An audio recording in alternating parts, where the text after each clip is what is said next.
जिस प्रकार आग का स्वभाव होता है जलाना, पानी का स्वभाव होता है गीला करना, उसी प्रकार मन का स्वभाव होता है हमेशा विचारों से भरे रहना। जी हाँ, आपने सही सुना। सुनने में थोड़ा आपको अजीब सा लग सकता है, लेकिन यही सत्य है कि हमारा मन कभी भी खाली नहीं रह सकता। उसकी प्रवृत्ति ही ऐसी है। बचपन से जिस प्रकार के समाज में, जिस प्रकार की हम विचारधारा में पले बड़े हैं, वही विचारधारा हमारे मन में भरी रहती है। हमारे मन की एक प्रवृत्ति हो जाती है कि वह खाली नहीं रह सकता। उसको अगर खाली बैठने का वक्त भी दिया जाए तो वह खाली नहीं बैठता है। वह अपने अतीत से, अपने भविष्य से तरह तरह की बातें ढूंढकर अपने आप को उसमें व्यस्त रख लेता है। यह मन की प्रवृत्ति है। लेकिन आपको समझना होगा कि अगर मन को खाली करना है तो खाली क्यों करना है, क्योंकि मन खाली रहे बगैर इतने सारे आविष्कार कर सकता है, इतनी सारी रचनाएं कर सकता है, जिससे हम तो उसे हमेशा व्यस्त क्यों न रखा जाए।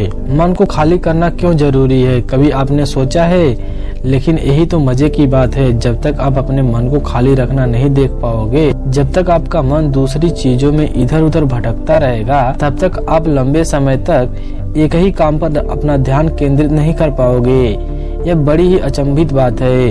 यह बात आपको इस प्रकार समझ में आएगी।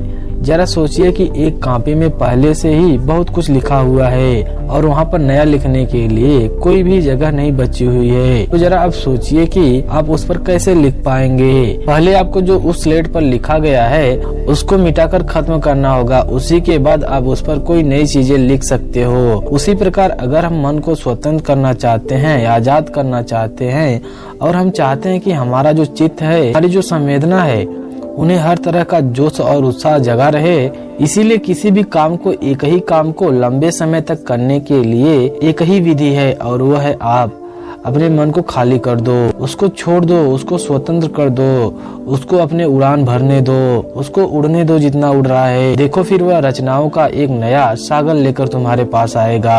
आपका मन असीम संभावनाओं से भरा है। वह यह सब कुछ कर सकता है जो हमारा दिमाग, हमारा मस्तिष्क सोच सकता है। इसलिए अपनी कल्पनाओं को उड़ने दो, नई उड़ान दो उसको और अपने मन की स्लेट को खाली कर दो।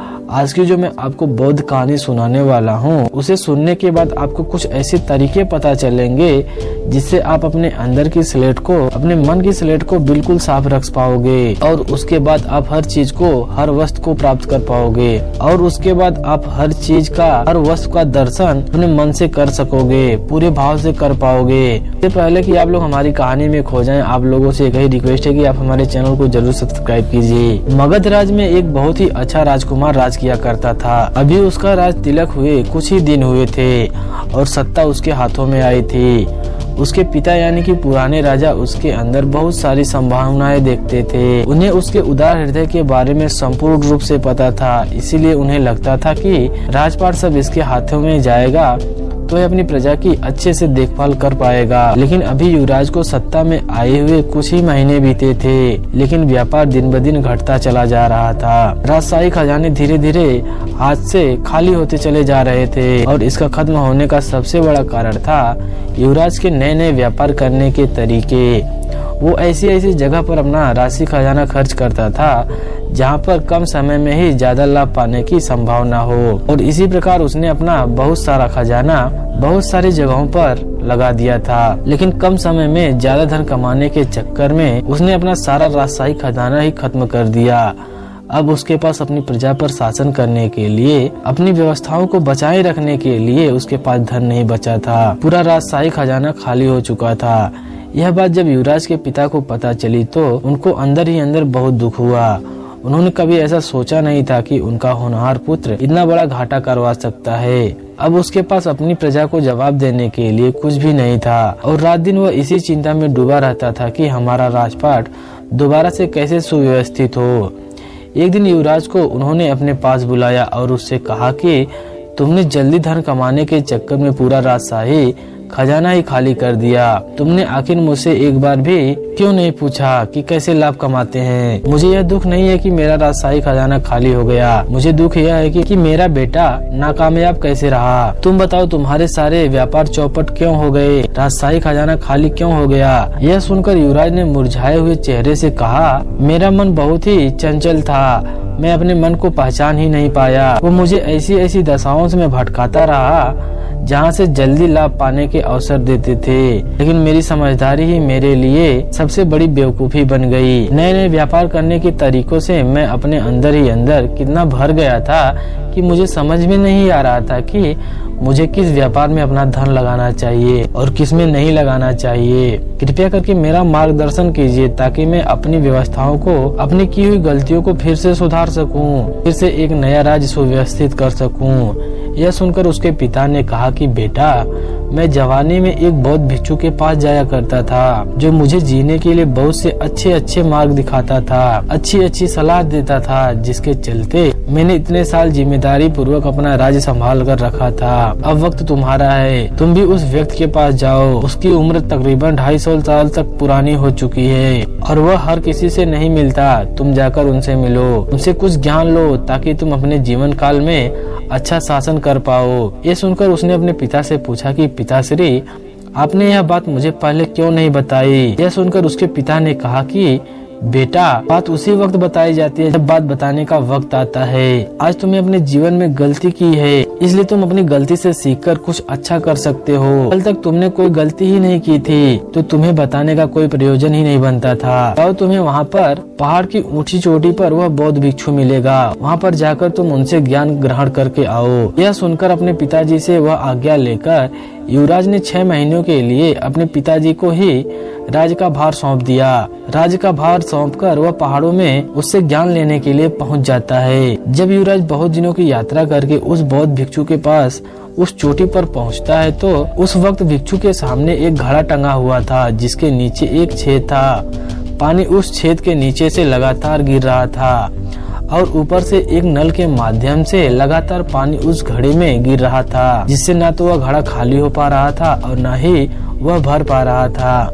यह पूरा दृश्य युवराज वहां पर पहुंचकर देख रहे थे। आखिर में जब युवराज से नहीं रहा गया तो वह बुद्ध के पास जाकर उन्हें प्रणाम करके पूछते हैं कि हे महात्मन, मैं बहुत देर से आपको देख रहा हूँ कि आप उस घड़े को लगातार देखे ले जा रहे हैं। क्या आप मुझे बता सकते हैं कि इतने गौर से आप उसमें क्या देख रहे हैं? और उसको मैंने भी कुछ देरी तक खड़ा होकर देखा, मुझे समझ में नहीं आया। ऐसी बातें सुनकर बौद्ध भिक्षु मुस्कुराते हुए कहते हैं कि जीवन में अंधकार से सबसे बड़ा कारण क्या हो सकता है? सबसे बड़ा कारण होता है तरह तरह के बोझ जिनके नीचे हमारा दिल दबा हुआ है, वह सिसक रहा है। तरह तरह की चीजें, तरह तरह की जिम्मेदारियां, तरह तरह के लोग, सब कुछ झेलना, जबरदस्ती दुनिया के अनुसार दिखावा करना, सारी चीजों का मूल तो यूं ही है। हम अपने अस्तित्व में बने ही नहीं रह पाते।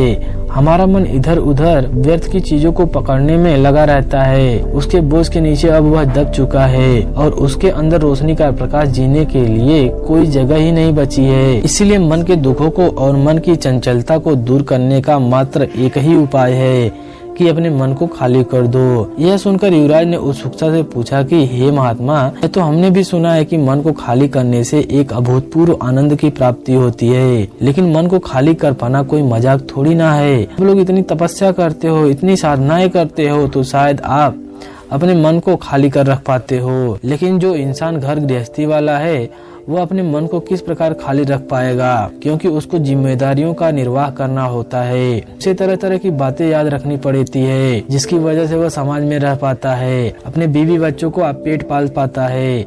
इसका उत्तर देते हुए वह बौद्ध भिक्षु वहाँ से उठकर वहाँ के आसपास के फूलों के पास घूमने लगते हैं और कहते हैं कि मन को खाली करने का मतलब यह नहीं है कि हम अपनी जिम्मेदारियों को छोड़ दें, हम अपनी जिम्मेदारियों को भूल जाएं। नहीं, मन को खाली करने का मतलब होता है कि अपनी जिम्मेदारियों के साथ अपने मन को समझें और व्यर्थ का बोझ, व्यर्थ की चीजें अपने चित्त पर पड़ने ना दें, जिसकी वजह से हमारा चित्त हमेशा निर्मल बना रहेगा। अपने मन को खाली करने की मैं तुम्हें कुछ ऐसी तरीके बताता हूँ जो तुम अपनी जिम्मेदारियों का निर्वाह करते हुए कम समय में अपने मन को खालीपन का अनुभव करा सकते हो। सबसे पहले, हमारी मन की सभी प्रक्रियाएं हमारी सांसों के साथ जुड़ी होती हैं। हमारी सांसें ही निर्धारित करती हैं कि हम किस तरीके से व्यवहार करेंगे, और जब हम अपनी सांसों की व्यवस्था तोड़ते हैं, जब हम उसमें उतार चढ़ाव करते हैं, तो हमारी पुरानी आदत और हमारा चित्त एकदम खाली होने लगता है, पूरा बोझ उसमें से हटने लगता है। जैसे कि तुम कोई ऐसा व्यायाम कर सकते हो जिससे कि तुम्हारी सांसें उखड़ने लगे, तुम्हारी सांसों के चलने का जो क्रम है वह टूटने लगे, और उस वक्त जब तुम्हारी सांसें उभरने लगती हैं तो तुम्हारे विचार एकदम खाली हो जाते हैं। और यही रहस्य है, जब भी तुम्हारी सांसें, जैसे कि तुम बहुत दूर तक तेजी से दौड़ सकते हो, कोई गाना गा सकते हो या नाच सकते हो इत्यादि, ऐसे बहुत से काम तुम कर सकते हो जिसकी वजह से तुम्हारी जो सांसों की व्यवस्था है, तुम्हारे सांसों का जो क्रम है वो टूटने लगे। मन को खाली करने के लिए एक दूसरी बात समझने की यह है कि हम अनजान लोगों के साथ बातचीत करने की कोशिश करें। आपको लगता होगा कि मन को खाली करने के लिए अजनबी लोगों से बात करने का क्या मतलब बन सकता है, लेकिन यह बात समझने की है कि जब हम अजनबी लोगों से बात करते हैं तो हमारे मन का भय, हमारा खुद को आकलन करने का नजरिया, वह सब कुछ टूटता है। हम अक्सर किसी भी अजनबी आदमी से इसलिए बात नहीं करते कि पता नहीं वह क्या सोचेगा, मैं तो उसको जानता भी नहीं हूँ, उससे मैं क्या बात करूं। लेकिन जब आप पहले शुरुआत करते हैं किसी अजनबी से बात करने की, तो आप खुद का आकलन करने की बजाय सीधा मैदान में कूद पड़ते हैं। इसकी वजह से आदमी का जो जजिंग नेचर होता है, खुद को आंकने का एक नजरिया होता है, उसकी जो विचारधारा होती है वह सब अच्छी बनने लगती है और जो मन है वह खाली होने लगता है। इसके बाद तुम अपने मन को खाली करने के लिए बच्चों के साथ समय व्यतीत कर सकते हो। बच्चों के साथ जब हम अपना समय व्यतीत करते हैं तो हम भी बच्चे हो जाते हैं, हमारा मन एक बच्चे की तरह निर्मल हो जाता है। और इसीलिए अगर आप छोटे बच्चों के साथ अपना समय व्यतीत करते हैं तो उससे भी आपका मन खाली होने लगता है और एक बच्चे की तरह आपका मन निर्मल होने लगता है। आखिरी लेकिन सबसे जरूरी सूत्र मन को खाली करने के लिए जो मैं तुम्हें बताने जा रहा हूँ, उसे बड़ा ध्यान से तुम सुनना। यह कहते हुए बौद्ध भिक्षु ने उससे कहा कि अपना जो भी तुम काम करते हो उसे पूरी जागरूकता के साथ करो, उसमें पूरा रम जाओ, उस काम को अपना सब कुछ मान लो।